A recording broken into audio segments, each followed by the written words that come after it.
Our Life with Mr. Gurdjieff by Thomas and Olga de Hartmann, page 6. In 1916 Andrei Andreevich Zakharov told me that he had met a teacher, a real teacher, but he did not reveal his name nor how he had met him.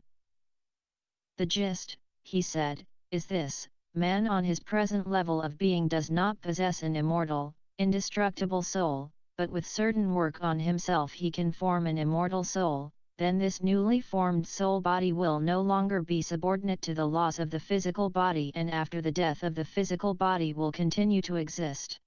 After a long pause following this statement, Zakharov added, "But there is something which will perhaps puzzle you. You see, it is generally supposed that higher knowledge is given gratuitously, but in this case, if you and your wife should wish to join this work, you would have to pay a certain amount." He named the sum of money.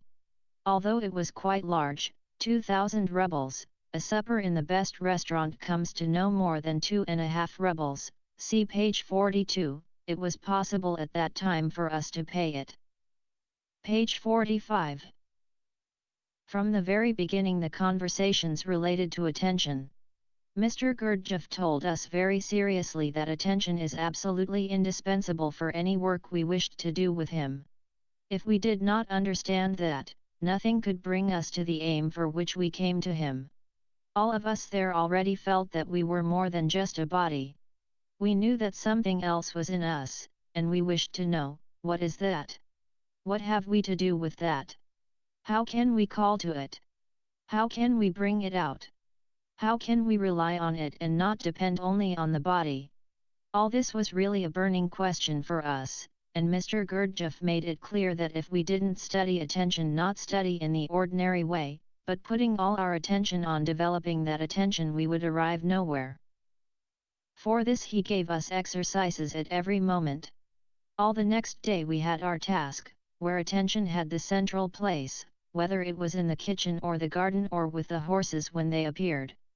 Mr. Gurdjieff planned everything that went on in the house, and nothing, but nothing, could occur without him knowing it, seeing it, or being all the time present. Page 46. One day I began to eat slowly and consciously, as described in some books I had read before meeting Mr. Gurdjieff. Pondering on the physical process of the transformation of food and how it ordinarily cannot serve its highest end, and on what was said about evolution, I had persuaded myself of the necessity of conscious eating. In many religions, prayers before meals are to remind us of this need. I had taken only 4 spoonfuls slowly and consciously before the common dish was empty. Mr. Gurdjieff usually walked among the tables when we ate, noticing everything.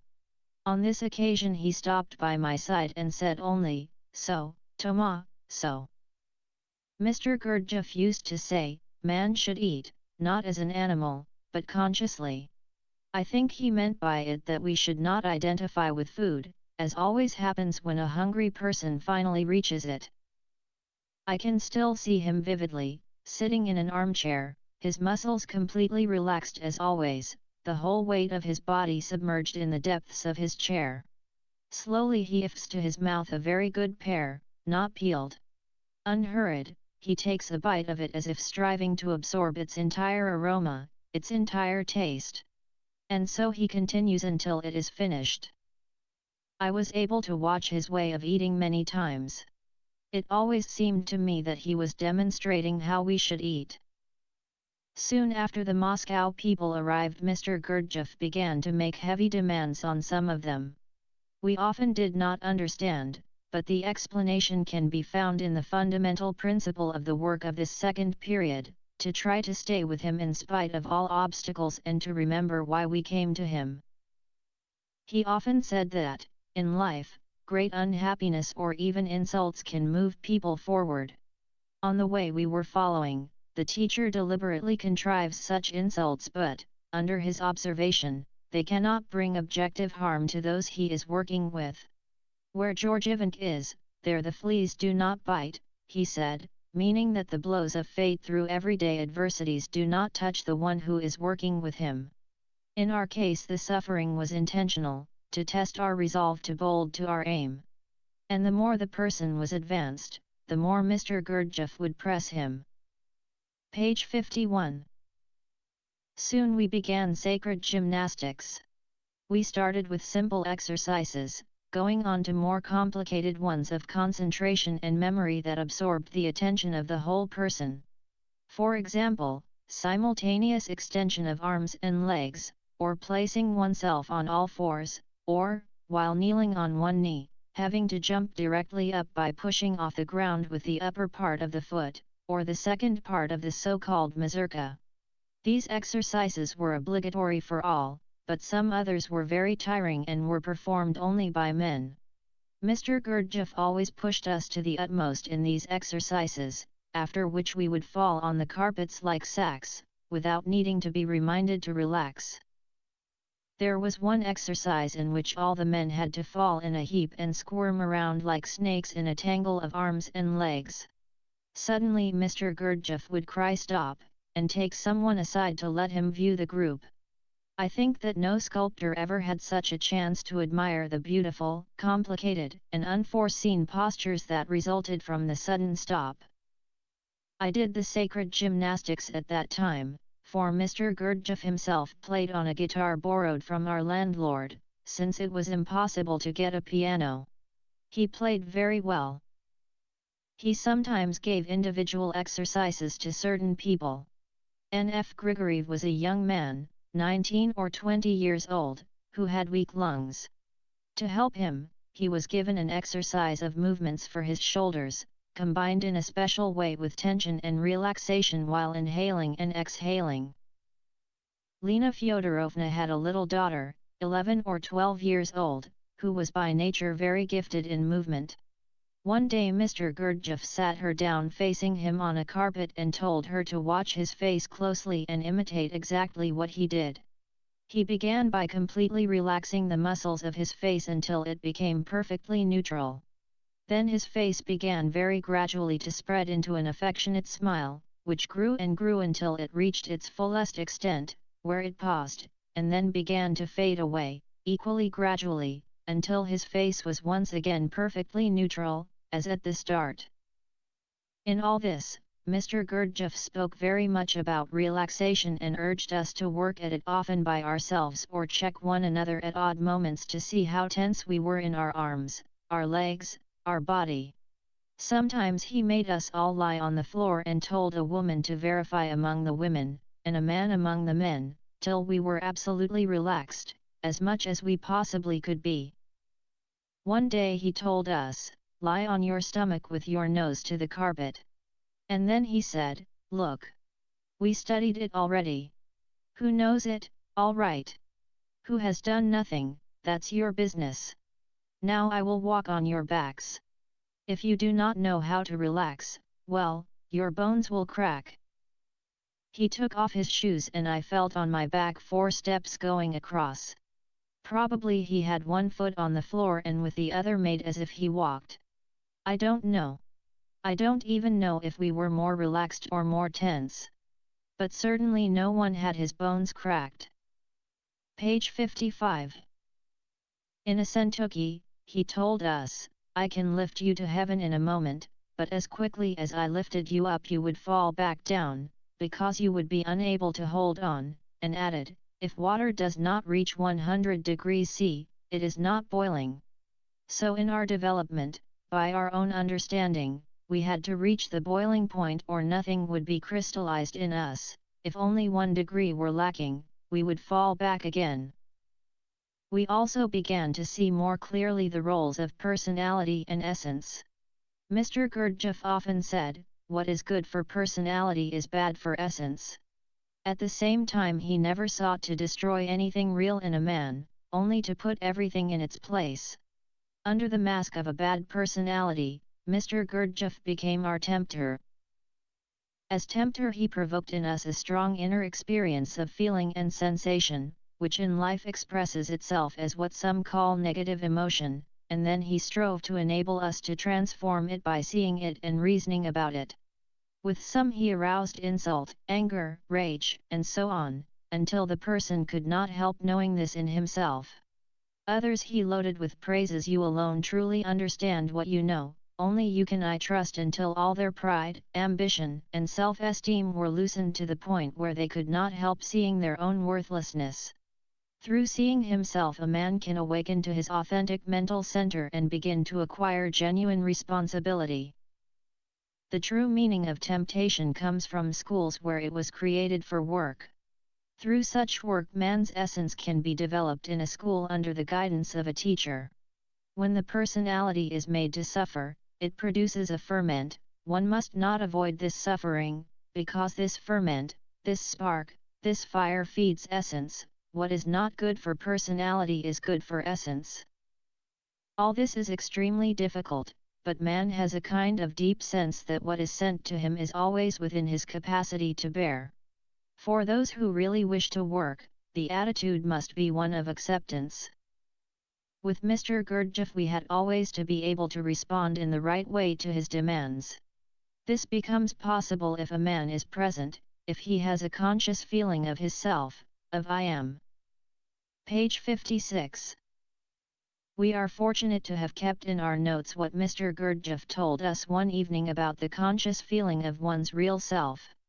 It was during the time when he was planning to open his work to public knowledge and participation in some sort of formal organization. We were sitting around the dining table when someone asked what the institute could bring a man. As he did so often, he began to walk up and down around the table while he spoke to us. The institute opens new horizons for a man and gives a durable sense to a man's existence.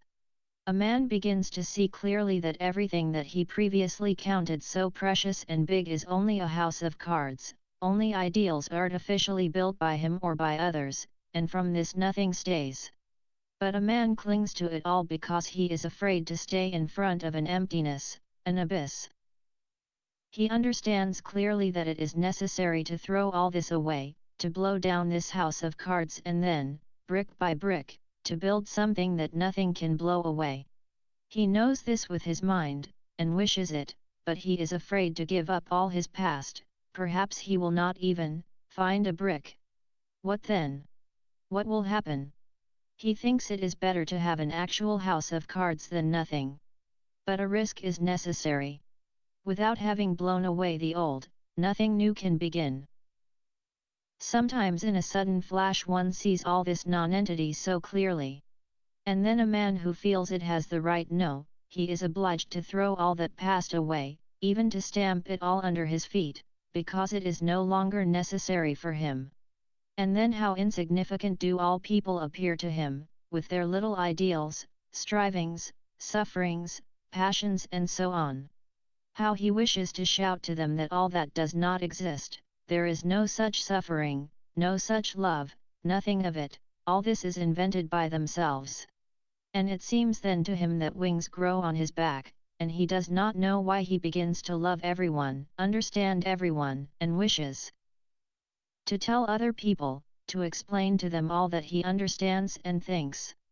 And at the same time, when it is you feel that you do not know how to speak to them so that they will understand. And, because of that, you remain silent. Then, something occurs, something from the outer life, and where do all those good thoughts and feelings disappear to? You begin to see only that outer life. You suffer, because you begin again to see only through this dark glass. You remember all that took place a few minutes before, and you even remember your sensations and thoughts, but you can do nothing. Something inside physically gnaws at your heart, physically aches as a tooth aches. And hours are necessary, with much reasoning and many examples, to push away your thoughts and feelings, to throw all this away from you and to be able again, without aching, to feel yourself. And here is the question, how to bring it about that these bad things will not occur again. We can, perhaps, even reach the point where nobody from outside can tell what is going on inside ourselves. But for what serves all this outside, when inside there is all the time the same gnawing? To understand, to see, not to show that is possible. But how to pull out the root itself so that nothing of the same ever occurs again. Page 57. When I had finished, Mr. Gurdjieff came along with Petrov to look at it. He said to Petrov, "Here, on this side, draw an enneagram." But he did not wish any kind of mystical meaning to be taken from the whole inscription. Enneagram, the centra, symbol of the Gurdjieff system, showing the interplay and unity of the two fundamental laws of the universe, the law of 7 and the law of 3. Page 62. In the meantime, Mr. Gurdjieff gave us some new exercises, in one of which we were given special movements for arms and legs that stood for the letters of the alphabet. We practiced them for a week, then suddenly Mr. Gurdjieff announced that within the institute we were to speak only by means of these movements. We were not to utter even a single word, no matter what happened, not even in our own rooms. We could speak outside the institute, but we could not go out without permission. Life began to be very complicated. How difficult it was to remember not to speak, especially in private. During those days my wife and I had to go to Kislovodsk, which meant we had to dress appropriately for the outside world. In order to ask each other if we had forgotten something, we had to perform a long series of gestures, but it never occurred to us to speak in our room, even in a low voice so that nobody could hear. If we had done so, we would have felt that we had failed in our effort, that we had cheated ourselves. Page 64. One day after gymnastics, Mr. Gurdjieff began to speak about confession, real confession, and how it was practiced in esoteric schools. Real confession had no relation to confession in the churches, for its essence consisted in the necessity for a man to see his own defects not as sinful but as a hindrance to his development. In esoteric schools there were men of high attainment who studied the nature of a man as a whole. Their pupils were people who wished to develop their being. They spoke sincerely and openly about their inner search, how to achieve their aim, how to approach it, and of their characteristics that stood in the way. To go to such real confession one had to make a major decision, to see one's real defects and to speak about them. Mr. Gurdjieff told us that this was absolutely essential, especially for one to see his chief feature, the one around which, as around an axis, turn all his stupid, comical, secondary weaknesses. From the first days Mr. Gurdjieff had spoken with us about this chief weakness. To see it and to realize it is very painful, sometimes unbearable.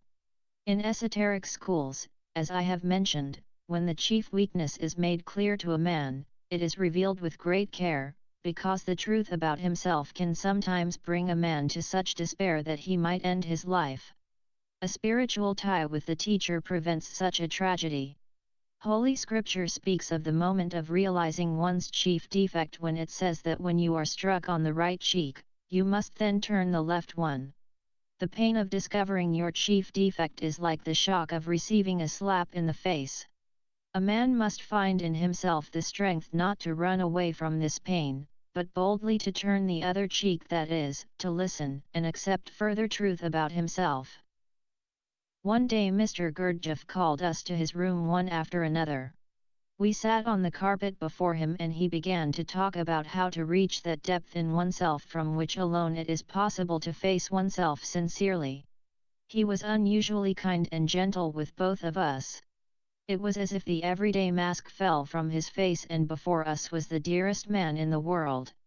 At such moments the strength and power of the inner spiritual tie with him was felt very intensely.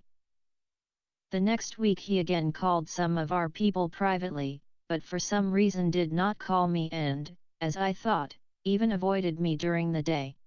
I felt I had to speak with him and finally found him alone on the big terrace. "Mr. Gurdjieff," I said, "in St. Petersburg you said that we needed to risk only 5 kopecks * in the beginning, in other words, we needed to have only a minimum of faith in your teaching to begin to apply it in our life.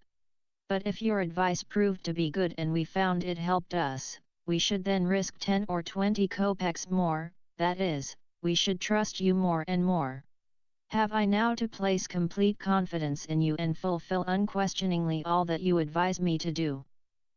He shook his head a little, paused a moment and then said, "Certainly, on the whole it is so. But if I begin to teach you masturbation, will you listen to me?" and he left me without another word. I place great significance on these words, because they point to the essence of his work. It is not the way of unquestioning obedience. The pupil has always to remember his own principal aim. Even the teacher's intentional provocation must be powerless to make him deviate from what he knows to be his true path. Much later Mr. Gurdjieff said that our conscience must guide us in our actions and that conscience is innate. We do not have to acquire it, we have only to awaken, because almost always we are asleep to it.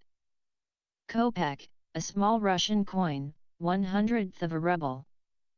Page 67. Mr. Gurdjieff decided we should actually experience a fast, about which he had already spoken to us, but he added special conditions. He told the women to move to the upper floor and the men downstairs. During the period of fasting, men and women were not allowed to speak to each other, except for 1 hour once a week, when we could go out and walk together. It was very difficult for my wife, not only because she was separated from me, but also because any discipline went against her temperament. It was less difficult for me because of my early training, from the age of 9, in military school. After a few days I could walk and talk with my wife.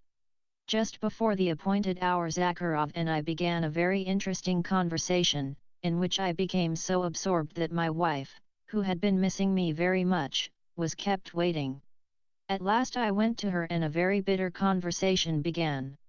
She told me that she did not wish to interfere with my work, that she saw how the work was dividing us and that it would be better to part. The conversation itself was not important, the important thing was the suffering and pain we both were experiencing. Then, just as our talk reached its unhappy climax, as if by magic, there was Mr. Gurdjieff on the street corner. He did not seem at all pleased and, to our chagrin, told us curtly, "I don't need you separately. Both of you or neither." Later in the evening Mr. Gurdjieff gave an order, everyone was to return to his quarters, though the fast was still to be carried on. We were overjoyed. My wife told me that she had thought we were going to be separated forever, but had decided to stay at the institute in order to see me sometimes and to continue herself to follow Mr. Gurdjieff's work. All this is a striking example of how experiences of real suffering can be provided without causing harm. When we accepted such suffering willingly and consciously, we had the possibility of creating in ourselves the real master. We certainly did not understand then the connection between all the demands that were made on us. We knew that situations were intentionally created by Mr. Gurdjieff, but at the same time we felt them to be real. Page 68. Several days before the first of these lectures Mr. Gurdjieff called us together and told us that we must become acquainted with the origin of this work. The beginning, he told us, was a prearranged meeting in Egypt at the foot of one of the pyramids. There 3 persons met after long years of separate work in places where initiation centers were still maintained. The first of these 3 was a man of science, who was able, through Western knowledge, to verify and evaluate in a scientific way all that was apparently miraculous. The second man was a connoisseur of religions and their histories. The third man could be called a man of being. The result of the meeting of these 3 men was the formation of organizations of people in suitable places and in suitable conditions. Such as, said Mr. Gurdjieff, our group in the Asentoki branch of the International Fellowship for Realization Through Work. The real purpose of the work in Asentoki could become clear only if a man gave his attention to the idea of the crystallization of the soul. The products of food, both coarse food and air, are necessary, but without impressions, the great achievement, the crystallization, cannot take place. In this effort a man can rarely succeed by himself. Almost always someone of great wisdom, a teacher, has to be near the pupil. Material of the special quality received from impressions has to exist in the pupil if the teacher is to help this transformation to take place. To build up a sufficient quantity of this material, which the pupil has to collect by his own efforts, some kinds of isolated reservoirs are necessary, where special conditions permit this material to be deposited. Perhaps now we can better understand why Mr. Gurdjieff called his yoga Kaida yoga. In Russian, kaida is a peremptory call, as when somebody gives an order and wishes it carried out at top speed. Kaida yoga is, therefore, a quick yoga, which gives the pupil the possibility of learning much in a short time. Mr. Gurdjieff felt that a man should not have to depend only on life to bring him all kinds of impressions of happiness and unhappiness, sorrow and joy. Mr. Gurdjieff wished to create special places where he could consciously provide them. Work would help, so to speak, the growth of the kingdom of heaven within us, the growth of the divine quality that distinguishes men from animals. But as the basis of Mr. Gurdjieff's work was to create every kind of impression in a pupil for this transformation, he could accomplish it only through playing roles. For instance, if he wished to make someone experience injustice, he had to play the part of an unjust man, and he knew how to do it superbly. Then one had to hold back from reacting badly and not be resentful. Mr. Gurdjieff told me once that it caused him pain when I was resentful. In other words, a man had to accept intentional suffering. Mr. Gurdjieff could not say, "Don't you see that it is done on purpose?" The whole sense of his work would then have been lost. There is a constant temptation for the teacher to show his true self, the way he is in reality. But Mr. Gurdjieff knew full well that then everyone would run after him and become his adoring slave. He did not wish to create slaves but, on the contrary, conscious, voluntary individuals, the seeds of which he sought to plant in his pupils. This was part 1.